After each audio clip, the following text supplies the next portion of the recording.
Buenos días a todos. Muchas gracias a Fred por la invitación y pues muy contenta de estar con todos ustedes acá. El tema que me correspondió tratar hoy es tos en el paciente pediátrico. Es un tema sumamente amplio, ¿verdad? Que pues vamos a tratar de resumir en 20 minutos. Pero es un tema que es de las cosas más frecuentes en pediatría, por lo que es algo que es muy importante saberlo manejar bien. Entonces, vamos a empezar con la típica consulta, ¿verdad? Que estoy segura que todos han tenido en su servicio donde trabajan. Natalia, una niña de 4 años, después de la pandemia entró al kinder, se enferma todos los meses. La mamá consulta muy preocupada porque tiene una tos desde hace semanas que no mejora con todos los jarabes que le ha comprado en la farmacia. Y esto se multiplica, ¿verdad? No es un paciente, son 2, 3, 5, 10 pacientes con la misma consulta. El paciente sigue con tos, la tercera consulta persiste con la tos, ahora también tiene mocos, no puede dormir por la tos, no quiere comer porque pasa tosiendo, ya lleva 3 jarabes del frasco de jarabe de la tos, ahora la tos cambió a tos de perro, se le quitó, pero después volvió, ¿verdad? Y con el emoji triste y todo que mandan las mamás por WhatsApp. Consulta número 10, sigue la misma tos. Y esa es la cara de muchos de nosotros los pediatras, ¿verdad? Cuando llega la mamá nuevamente a la consulta, nos llaman, nos envían un mensaje de qué hacemos con estos chicos que no paran de toser. Entonces, ¿qué es lo que pasa? Bueno, ¿qué es la tos? Sabemos que la tos no es algo del todo malo, ¿verdad? Pues a las mamás, a los papás los angustia muchísimo, pero sabemos bien que es un reflejo protector, es parte de los que son los mecanismos, ¿verdad? De defensa de la vía aérea. Es un elemento fundamental de lo que es el sistema mucociliar para poder aclarar todo lo que son secreciones y detritos de la vía aérea. Protege también de broncoaspiración y por lo mismo es un mecanismo que no podemos necesariamente eliminar por completo. Recordar nada más que tenemos receptores de la tos a lo largo de toda la vía aérea, desde la laringe hasta los bronquios, y que van a responder a estímulos químicos y mecánicos de diferentes tipos. Algo interesante es que todo lo que es el reflejo de la tos lleva un proceso de maduración y se ha visto que los niños tienen ese proceso todavía inmaduro y van a ser más sensibles a lo que es la tos y por eso van a ser mucho más propensos a esta condición en muchos casos. Un poco de epidemiología. Bueno, sabemos que es la consulta más frecuente en la infancia. Por ejemplo, en el Reino Unido son un 8% de las consultas de emergencias, se estima una prevalencia de 5 a un 10% a nivel mundial, y vean la cantidad de dinero que se invierte, que se gasta en medicamentos para la tos. En Estados Unidos, solo los que se compran en las farmacias, $2 billones por año. Entonces, esto demuestra, ¿verdad?, la alta prevalencia de la condición y la angustia que tienen los papás que buscan, ¿verdad?, cómo aliviar el síntoma. Otra cosa importante es que es un síntoma muy inespecífico, es común a múltiples patologías, por lo que muchas veces el diagnóstico no va a ser fácil, y la implicación que tiene es que tiene un gran impacto en la calidad de vida que ahorita vamos a ver. Algo importante también es mencionar que la tos puede ser normal en algunos casos y que los niños escolares sanos se ha visto que tosen entre 1 y 34 veces por día. Y eso puede ser normal con un promedio de 11 episodios de tos por día. Entonces, no nos damos cuenta, ¿verdad? Todos nosotros tosemos en algún momento del día, no nos damos cuenta, eso puede ser normal, pero hay mamás, ¿verdad?, que llevan la cuenta de cuántas veces tosió, a qué hora tosió, y genera muchísima ansiedad. Vean este otro ejemplo de lo que es la calidad de vida. Esta fue una encuesta que se hizo a niños con tos crónica.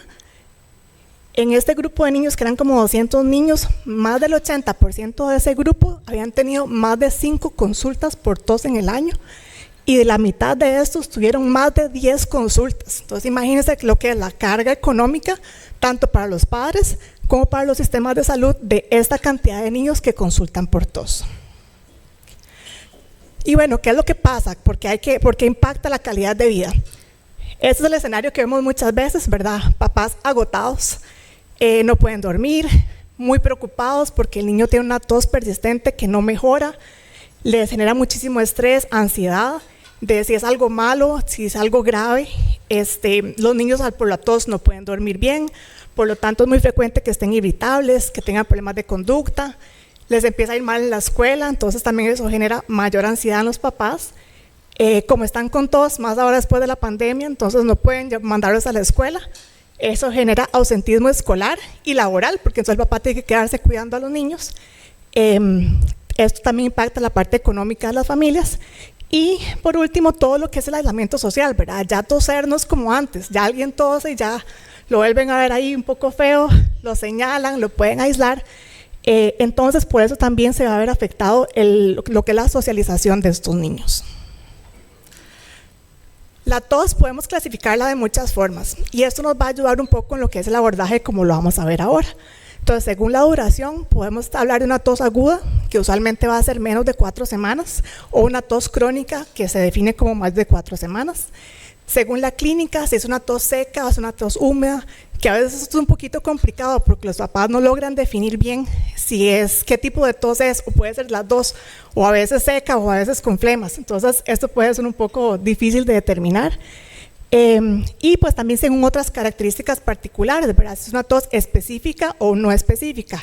Y a esto me refiero, por ejemplo, tos como la tos de Krupp, que todos reconocemos muy bien, que es una tos perruma, una tos traqueal, o una tos paroxística, por ejemplo, que también podemos identificar de esa forma, o una tos como la tos psicógena, ¿verdad? La tos habitual, que tiene también características muy particulares. Y a eso es lo que se llaman tos con características específicas, y la tos inespecífica es la que no tiene, ¿verdad?, ninguna característica en particular. Entonces, vamos a hablar un poquito de lo que es tos aguda. Recordemos que la causa más frecuente van a ser las infecciones de vía respiratoria superior de causa viral. En niños pequeños, en preescolares, tenemos un promedio de entre 6 y 10 episodios de infecciones respiratorias por año, que a los papás les parece demasiado, pero esto es lo normal. Y ya en niños más grandes, escolares y adolescentes, pueden ser alrededor de 3 a 5 por año. ¿Qué es lo típico de la tos aguda por una infección respiratoria de vía superior? Que usualmente va a mejorar en un transcurso de 1 a 3 semanas. La gran mayoría, la mitad, va a resolver a los 10 días, que es como el promedio de lo que le dura una gripe a un niño, pero vean que hasta un 90%, hasta un 10% puede seguir con tos llegando a los 25 días, que ya va siendo casi un mes y ya para ese momento el papá está un poquito angustiado. Otras causas de tos aguda, ¿verdad?, que también podemos identificar, ya lo que son neumonías o infecciones de vía respiratoria inferior, exposición a algún irritante, alergenos, exposición al frío, al polvo, y pues siempre recordar, ¿verdad?, lo que es el cuerpo extraño, la aspiración del cuerpo extraño, que debe ser parte de las cosas que siempre tomamos en cuenta. Por otra parte, tenemos lo que es la tos crónica, que esta es la que usualmente lleva a los papás a consultar de forma más frecuente. Se define como una tos que persiste por más de 4 semanas, y aquí tenemos una mucho más cantidad, ¿verdad?, de diagnósticos diferenciales. De igual forma, la causa más frecuente van a ser las infecciones de vía respiratoria recurrentes. Entonces, es esta niña como las que les presenté al principio, entró al kinder, se enferma todos los meses. Sí hay un periodo de mejora, ¿verdad? Si uno le pregunta a la mamá, porque usualmente a los padres les parece que es una tos eterna, que no se le quita nunca. Sin embargo, cuando uno ya les pregunta un poquito más en detalle, sí podemos identificar que hay periodos que tal vez la tos mejora, que la mamá dice, bueno, no, tal vez estuvo unos 3, 4 días sin tos, pero volvió al kinder y otra vez está con tos. Entonces son probablemente episodios uno después del otro, pero que son debidos a diferentes gérmenes, ¿verdad?, o diferentes infecciones que han tenido a lo largo del tiempo. Luego tenemos la tos postinfecciosa, que es esta que hablábamos ahora, ¿verdad?, que puede durar, usualmente va a ser menos de 4 semanas. La bronquitis prolongada o persistente, que ahorita vamos a hablar un poco más de esto. Causas pues más tradicionales, lo que es el asma, la enfermedad por reflujo. Y causas menos frecuentes, ya como una malformación de la vía aérea, como vi que lo hablaron con el doctor Soto anteriormente, el cuerpo extraño, que también si no se diagnostica a tiempo puede cursar con una tos crónica, la tos psicógena o habitual, que es esta tos que tiene una característica como de foca o de perro, en inglés se llama honking cough, ¿verdad?, que es como una corneta, es muy característica. Y pues causas ya menos frecuentes que van a tener además otras manifestaciones asociadas como la fibrosis quística, la disquinesia celular primaria o bronquiectasias de otras causas. Quería hacer nada más una mención de esta patología en particular, que es algo que realmente nosotros no estamos tan familiarizados, pero es importante conocerlo. Una causa muy frecuente es la bronquitis prolongada o en inglés se llama protracted bronchitis, que se define como lo ven ahí, ¿verdad? Entonces, una tos crónica productiva que dura más de 4 semanas.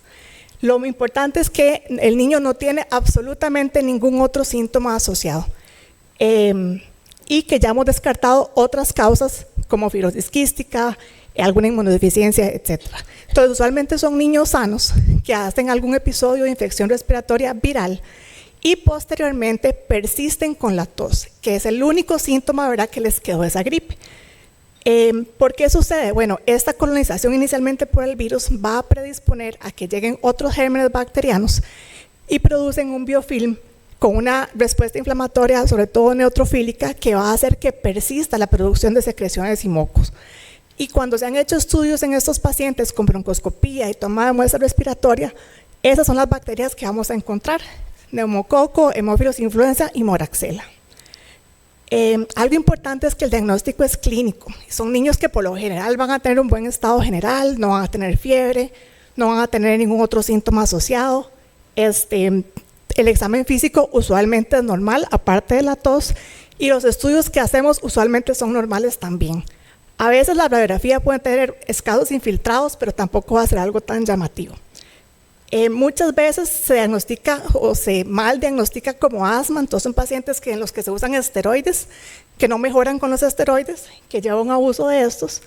Y lo característico es que este paciente, si lo identificamos adecuadamente, se trata con un curso prolongado de antibióticos.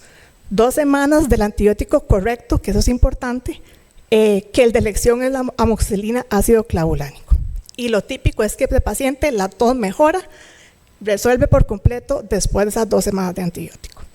Ahora, no es que todos los pacientes con 4 semanas de tos vamos a estarle dando cursos prolongados de antibiótico, pero es importante que lo tengamos en mente, ¿verdad?, para poderlo identificar en caso de que se nos presente. Hay guías, bueno, ahí están las referencias, hay guías extensas de la Asociación Americana de Tórax y la Europea de cómo podemos manejar estos pacientes. Entonces, volviendo a esta chica, ¿verdad?, la que hablábamos inicialmente, ¿qué hacemos? Tenemos una niña con una tos persistente o un montón de niños que consultan por esta misma causa. ¿Cómo lo vamos a abordar? Entonces, como todo en medicina, la historia clínica va a ser de lo más importante y tiene que ser una historia clínica sumamente detallada.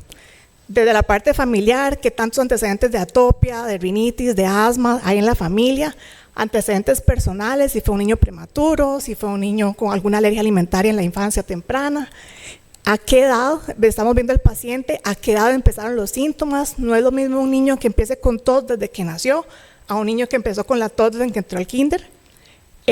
¿Cuándo empezaron los síntomas? ¿Fue después de un episodio de atragantamiento? ¿Fue después de una infección respiratoria? ¿Fue de alguna exposición que tuvo? ¿Cómo son esos síntomas? La tos es matutina, es nocturna, aumenta con el ejercicio, empeora con algún factor en especial. ¿Qué tan grave es? ¿Verdad? Si es una tos que el niño no le interrumpe su vida normal o si por el contrario los lleva a estar consultando servicios de emergencias. ¿Qué factores lo van a desencadenar? Importante identificar, como hablábamos anteriormente, todo lo que son factores ambientales que pueden estar precipitando los síntomas. Siempre recuerden historial en la parte de alimentación, porque hay algunos niños que pueden hacer episodios de reflujo o incoordinación al alimentarse y eso puede estar generando la tos, que usualmente va a ser una tos que no va a mejorar con nada de los tratamientos usuales. Y siempre preguntar qué más acompaña la tos, si es únicamente tos o si además tenemos mocos, si además tenemos congestión nasal, si además tenemos alergias en piel o otros síntomas. Al examen físico, era cosas muy puntualmente que siempre debemos buscar. Asegurarnos que sea un niño que tiene un adecuado crecimiento, con peso y talla, que tenga signos vitales normales, que no esté hipoxémico. Siempre buscar signos de atopia, si hay datos del signo de Denny Morgan, ¿verdad?, si hay datos de eczema en piel. Revisar siempre nariz, buscar pólipos nasales que nos pueden llamar la atención de otras patologías. Lo que es el patrón respiratorio, ruido respiratorio, si tiene además un ronquido, un estridor, si el paciente es disfónico, ¿verdad?, eso ya se sale de lo normal. La auscultación, siempre buscar si lo que tiene son sibilancias, si son crépitos, si son roncos, porque eso nos va a orientar en la etiología. La anatomía torácica es importante, si hay algún tipo de deformidad torácica, ya sea un pectum excavatum, un pectum carinatum. La auscultación cardíaca, buscando soplos, ¿verdad? Porque cardiopatías también pueden ser alguna causa de tos crónica.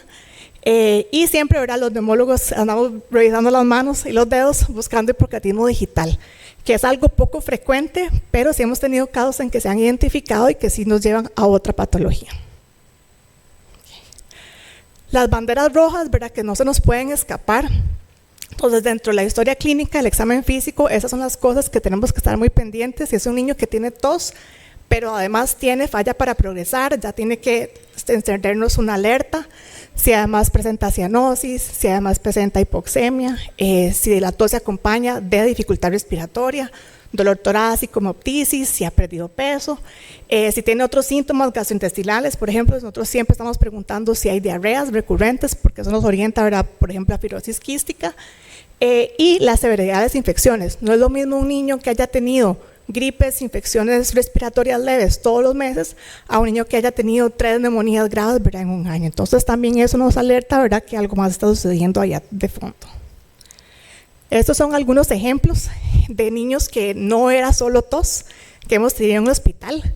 El primer caso era un niño que era asmático, la mamá lo llevó porque de forma súbita empezó con tos, sibilancias, en emergencias lo ven, asmático, sibilancias, nebulizado, tiene dificultad respiratoria, se interna, se hospitalizó al paciente como un cuadro de asma, pero persistía con requerimiento de oxígeno y con el murmullo vesicular asimétrico, tenía sibilancias unilaterales.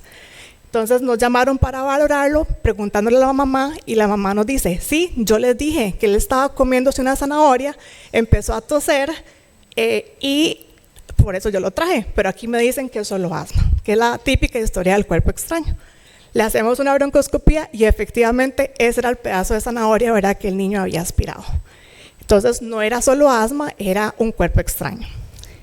Ese era otro, el de arriba, un bebé que estaba catalogado como un CRUP recurrente, tenía 8 meses, se había nebulizado con adrenalina, había recibido varios cursos de esteroides. Al historiar un poco a la mamá, había estado intubado en periodo perinatal, le hacemos una broncoscopía y lo que tenía una estenosis subglótica secundaria a la intubación, y esa era la causa de su CRUP recurrente, ¿verdad?, que no era tal.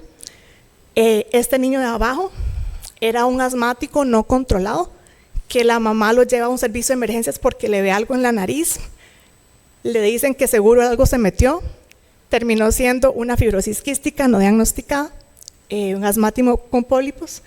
Y esta última de mi izquierda es un caso menos frecuente, pero una niña con tos recurrente, tenía falla para progresar, llamaba la atención que tenía esas lesiones en manos y pies, que eran telangiectasias, tenía cianosis distal, y si uno es muy acucioso y lo busca, vean esos deditos, ahí tenía menos de 2 años, era una niña muy pequeña, tenía cianosis leve distal e hipocratismo digital. Ella tenía una condición muy particular que se llama el síndrome de Osler-Weber-Rendu, que produce todas estas condiciones, pero había sido valorada como sibilante recurrente, asmática, durante 2 años de su vida, hasta que la encontramos así. Entonces, de ahí la importancia, ¿verdad?, de que tenemos que ser muy minuciosos, preguntar en detalle y examinar bien a los pacientes. Entonces, ¿cómo podemos abordar a estos chicos? Sobre todo los niños con tos crónica. De esto, pues hay diferentes guías. Esta es una de las que son más recientes, ¿verdad?, de lo que es a nivel europeo.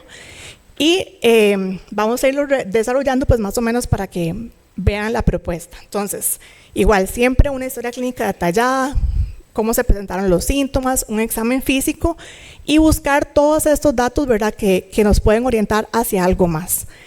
Estudios iniciales que podemos solicitar en caso de una tos crónica, una radiografía de tórax buscando, ¿verdad?, alguna patología ahí, y una espirometría en mayores de 5 o 6 años si estuviera disponible, pero ¿verdad?, no es algo diferente, no es algo, digamos, indispensable. Entonces, si encontramos algún síntoma específico, por ejemplo, un niño ya con hipocratismo digital, ¿verdad?, o cianosis, pues ya entonces investigarlo con diferentes estudios complementarios por esa parte. Pero es un niño que únicamente tiene tos, tiene una radiografía de tórax que está normal, no hay nada que nos oriente a alguna patología en específica, Entonces vamos a ir orientándonos, bueno, si este niño tiene una tos seca o tiene una tos húmeda o flemosa. Si es una tos húmeda, la recomendación es tratar de tomar una muestra, aunque esto no es fácil y pues puede tener también pues falsos positivos por contaminación de las bacterias de la cavidad oral, pero bueno, eso es lo que recomienda la guía. Y si es un niño en que hemos descartado otras condiciones, sabemos que no es asma, sabemos que no tiene ninguna otra condición de fondo, podemos valorar la posibilidad de usar un curso de antibiótico y tratarlo como una bronquitis prolongada. 2 semanas de antibiótico y lo que uno espera es que la tos resuelva por completo. Si no resolvió, entonces es un niño que tenemos que ver qué está pasando y ahí iríamos ya a lo que son más estudios de fondo. Y si resolvió, entonces hay que ver que este paciente no vuelva a recurrir, porque puede suceder, ¿verdad? Son niños que pueden colonizarse en el transcurso del tiempo con otros gérmenes o nuevamente hacer este cuadro de bronquitis, y el riesgo es que estos niños van a tener una mayor posibilidad de desarrollar bronquiectasias. Entonces, por eso es importante seguirlos en el tiempo. Por el contrario, si es una tos seca, entonces ahí tenemos que buscar otras causas que lo estén produciendo. Revisar si está expuesto a algún irritante, fumado, incienso, ¿verdad? Alguna contaminación en su lugar donde vive. Podemos valorar pruebas de alergia, ¿verdad? Lo que estábamos mencionando ahora. Descartar que no haya tenido alguna infección previa, si esto es lo que estamos viendo es una tos posinfecciosa, ¿verdad? De algún cuadro anterior que ha tenido. Y estos niños, si por lo demás están bien, se pueden seguir, darles chance, 4 semanas de evolución para ver si logran una regresión espontánea. Esto cuesta, ¿verdad? Porque los papás se desesperan y uno también entra en la misma desesperación muchas veces, pero muchas veces es cuestión de tiempo, que sabemos que es un niño que no le encontramos ninguna patología y que puede hacer nada más un poco de tiempo en que resuelva este cuadro. Si es persistente y si es un niño en que podemos considerar más en nuestro medio que tiene signos de atopia, si tiene posibilidad de que pueda tener algún riesgo de asma, las recomendaciones es que se podría hacer una prueba terapéutica con esteroides inhalados durante 4 a 6 semanas y ver si esta tos seca recurrente resuelve. Si resuelve, vigilar que no reaparezca, y la recomendación es no mantenerlos 6 meses, ¿verdad? Usarlos 1 o 2 meses. Si persiste, entonces quiere decir que vamos por el camino equivocado y tenemos que nuevamente, ¿verdad?, replantearnos qué es lo que está pasando. Ya para ir finalizando, bueno, entonces ya tuvimos el abordaje, ya tenemos un poco más de información y ahora, ¿cómo la vamos a tratar? Esto va a ser lo más importante. Tratarlo según la sospecha diagnóstica o lo que hayamos encontrado según lo que fue ya la historia clínica del examen físico. No únicamente aliviar el síntoma, que es lo que muchas veces sucede. Damos tratamientos para quitar la tos, pero no damos nada para tratar lo que está de fondo, o no nos hemos dado cuenta que hay algo más que la está produciendo. Entonces ahí es donde si identificamos que es alguna patología de fondo, pues de tratar la patología de fondo como corresponde. Si no encontramos que no haya nada más de fondo, pues ya tenemos lo que es el tratamiento sintomático. Que aquí están todos los famosos jarabes para la tos, ¿verdad? Que las mamás tienen colecciones en la casa, ya cuando llegan a la consulta ya no tienen ninguno nuevo que recomendarles, ¿verdad? Porque ya los han probado todos. Y aquí es importante saber cuál jarabe vamos a dar o cuál medicamento vamos a dar, por qué lo vamos a dar y qué esperamos que suceda. Entonces vamos a tener 2 grandes grupos, los que son promotores de tos y los que son inhibidores de tos. Que usualmente los promotores de tos los vamos a usar en lo que es tos flemosa, ¿verdad?, o tos húmeda, para lograr movilizar más la cantidad de secreciones, y van a ser los expectorantes o mucolíticos. Algo importante es que esto le va a aumentar las flemas al paciente. Entonces a veces la mamá dice, pero es que le dio jarabe y ahora tiene más tos. Bueno, eso es lo esperado, porque lo que queremos es que esas flemas, ¿verdad?, vayan saliendo ahí poco a poco. El típico, ¿verdad?, es la guaifenesina, pero ahí tenemos todo lo que son la solución hipertónica, la N-acetilcisteína y el ambroxol, que son componentes que están en muchas de las preparaciones de jarabes para la tos.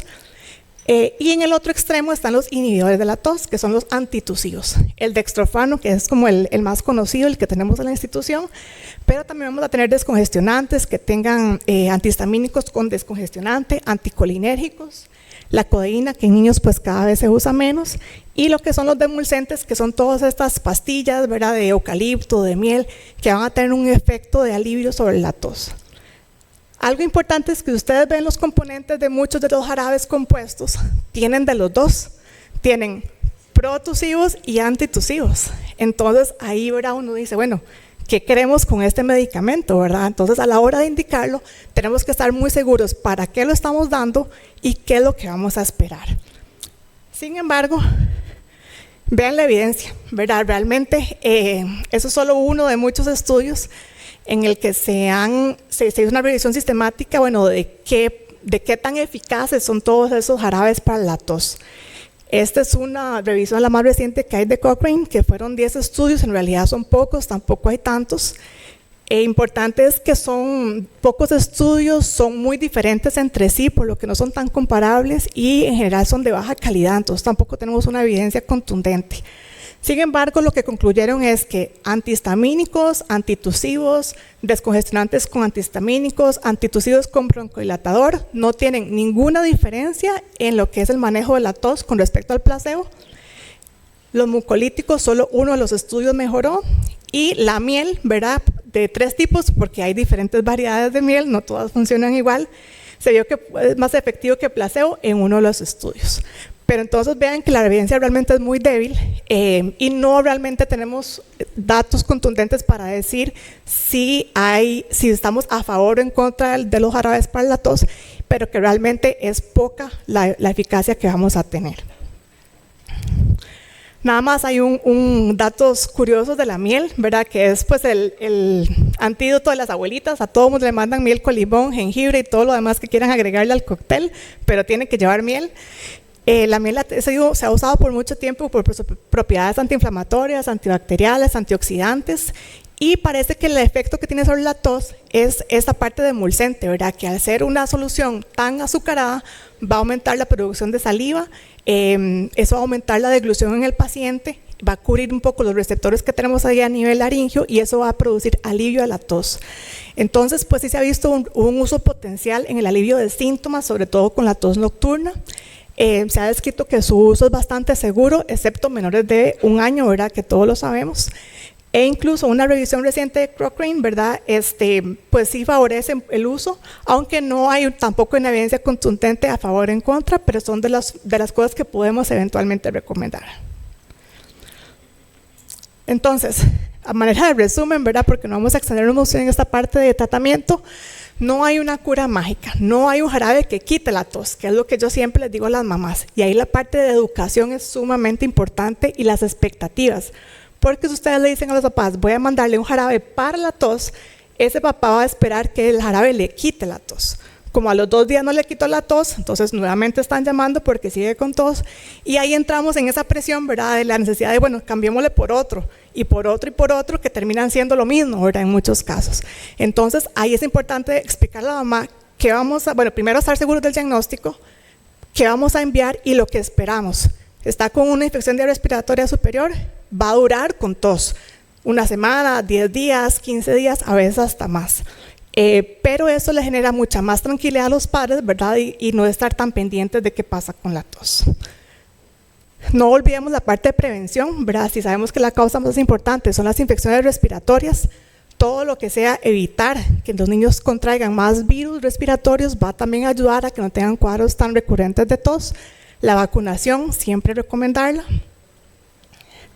Y por último, entonces, los mensajes que yo quiero que se lleven de la charla es, bueno, recordar, las infecciones respiratorias van a ser la causa más frecuente, por lo tanto tenemos que prevenirlas dentro de lo que podamos.